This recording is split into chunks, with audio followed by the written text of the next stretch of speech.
تعالیٰ نے اپنی ذات سے اپنی شان کے مطابق اس کو کلام فرمایا. اللہ تعالیٰ خود اس کو پڑھتے ہیں اور پڑھ کر حضرت جبرائیل کے واسطے سے نبی کریم صلی اللہ علیہ وسلم کے پاس نازل کیا گیا. یہ قرآن مجید، اس کی عظمت، اس کا تقدس، اس کا احترام کسی مسلمان سے پوشیدہ نہیں ہے. سب کو معلوم ہے، ہر کوئی جانتا اور مانتا ہے کہ یہ اللہ کی کتاب ہے، اللہ کا کلام ہے. اس کی عظمت کیا ہے اور اس کی اہمیت کیا ہے، اس کی حیثیت کیا ہے، ہر کوئی مسلمان جانتا ہے. لیکن دوستو، بس تھوڑا سا شعور اور احساس مجھے اور آپ کو اپنے دلوں میں پیدا کرنے کی ضرورت ہے. یہ جو دینی مدارس ہوتے ہیں، ان مدارس میں اللہ کا وہی کلام پڑھایا جاتا ہے جس کلام کو ہم اور آپ اللہ کی کتاب کہتے ہیں. ہمیں جس طرح اللہ کے کلام کی عظمت ہمارے دلوں میں ہے، اسی طرح ان دینی مدارس کی بھی عظمت ہمارے اپنے دلوں کے اندر ہونا چاہیے. اور ان دینی مدارس میں پڑھنے والے معصوم نونہال اور بچوں کی بھی محبت اور عظمت اور ان سے بھی عقیدت ہمیں کرنا چاہیے.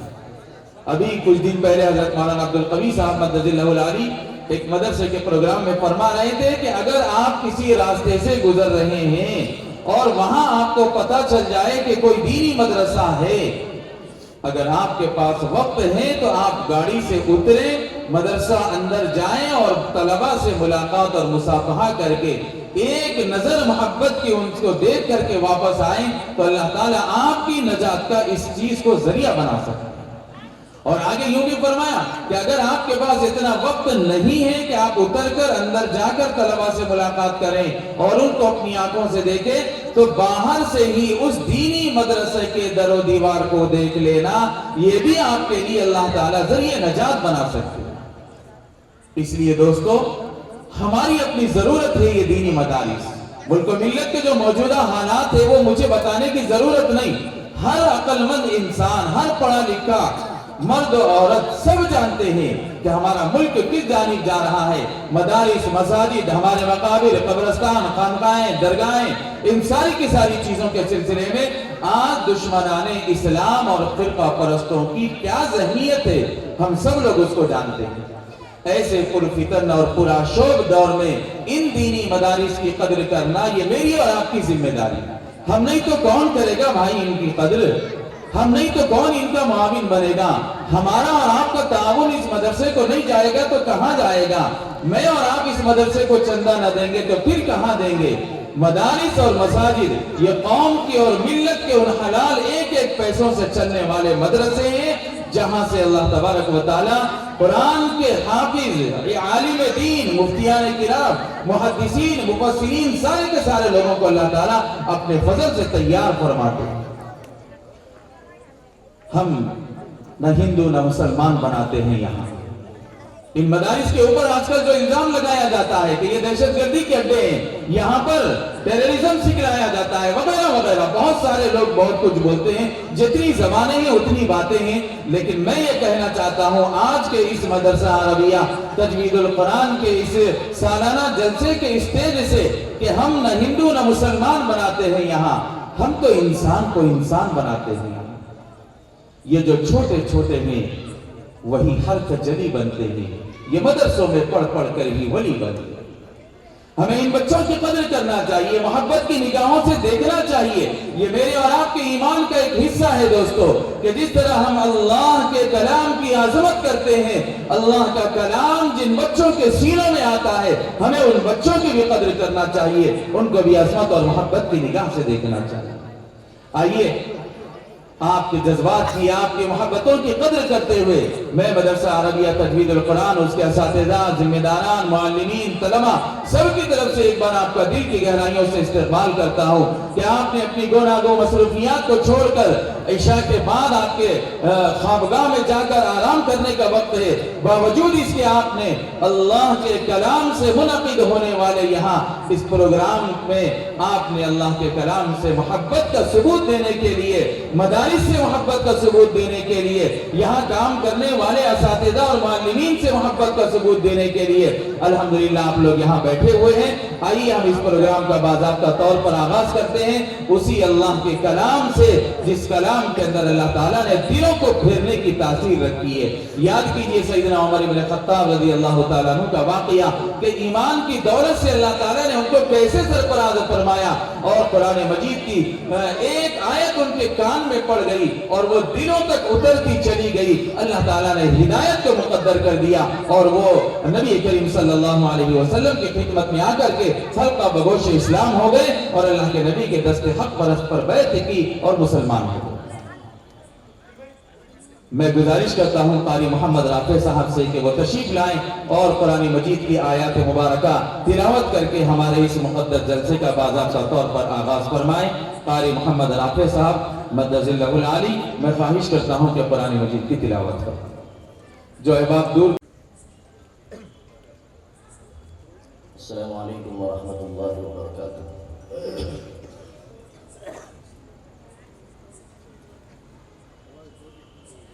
اعوذ باللہ من الشیطان الرجیم،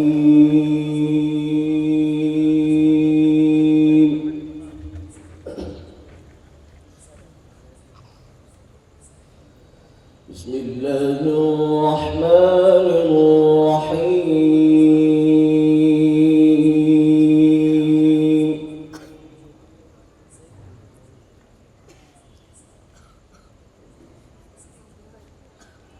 إن هذا القرآن يهدي للتي هي أقوم،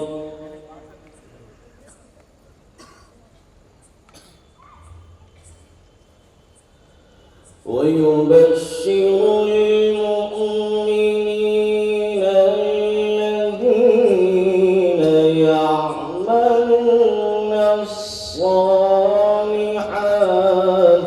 أن لهم أجرا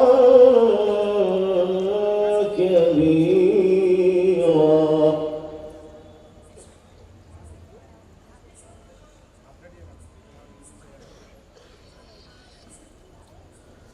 وأن الذين لا يؤمنون بالآخرة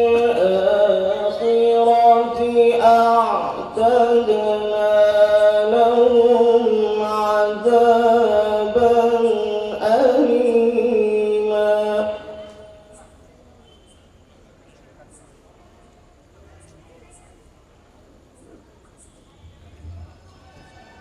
ويدعو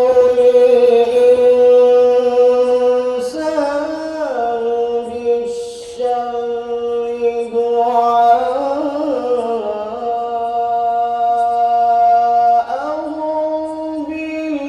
بالخير، وكان الإنسان عجولا.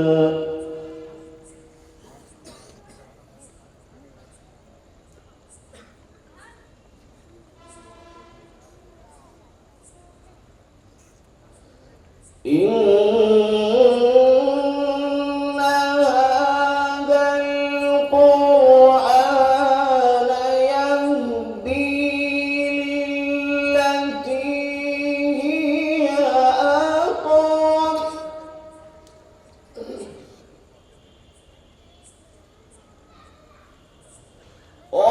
ويبشر المؤمنين الذين يعملون الصالحات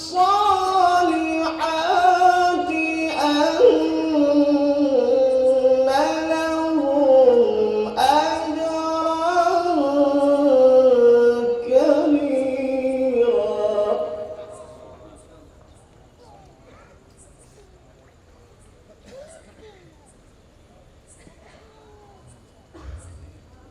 وأن الذين لا يؤمنون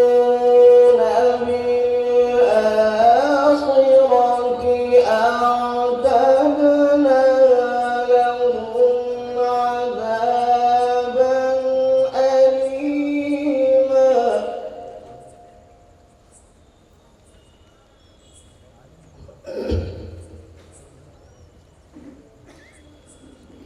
يدعو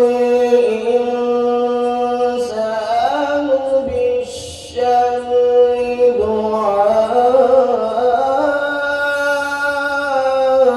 دعاءه بالخير وكان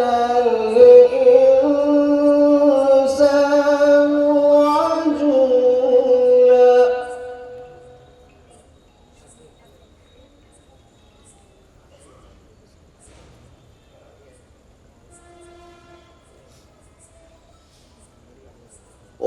وجعلنا الليل والنهار آيتين فمحونا آية الليل وجعلنا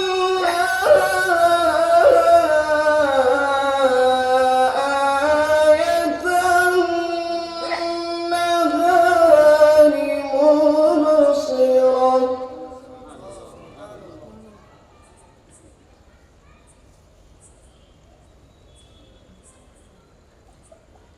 مبصرة لتبتغوا فضلا من ربكم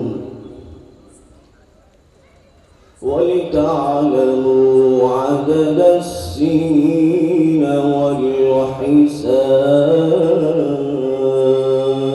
والحساب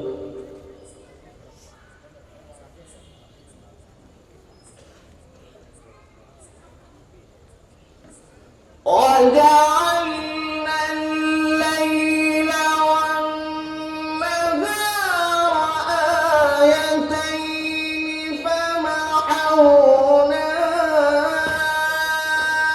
آية الليل وجعلنا آية النهار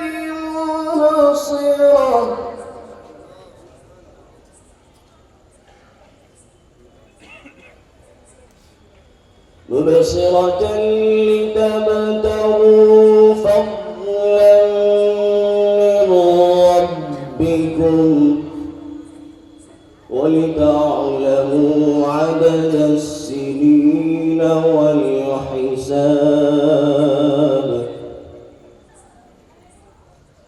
وكل شيء فصلناه تفصيلا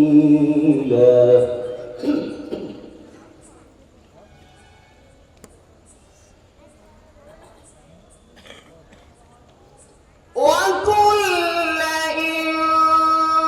إنسان ألزمناه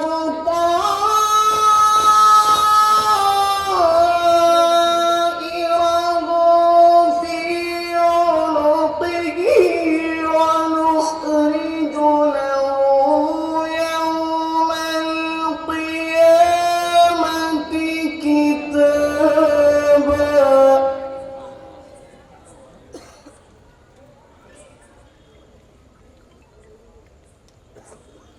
ونخرج له يوم القيامة كتابا يلقاه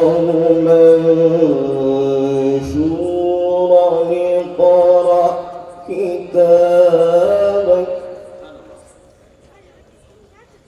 اقرأ كتابك كفى بنفسك اليوم عليك حسيبا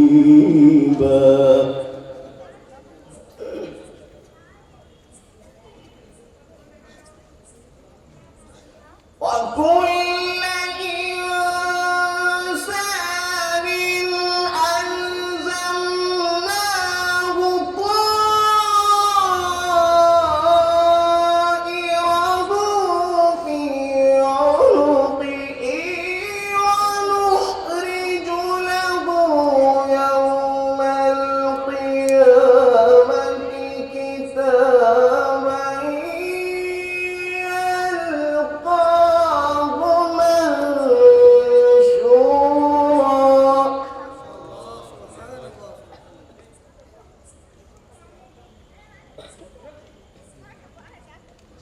اقرأ كتابك كفى بنفسك اليوم عليك حسيبا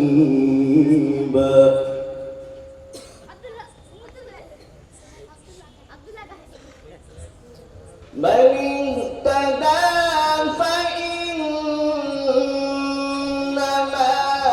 يهتدي لنفسه ومن ضل فإنما يضل عليها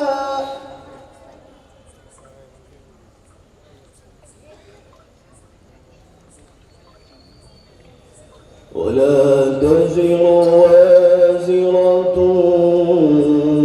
وزر أخرى وما كنا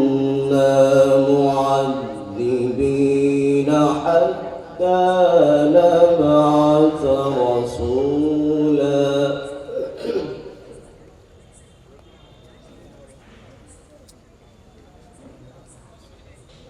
وإذا أردنا أن نهلك قرية أمرنا مترفيها ففسقوا فيها فحق عليها القول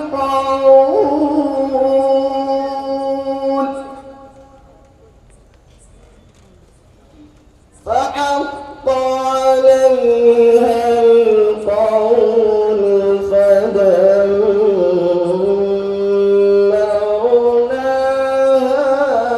تدميرا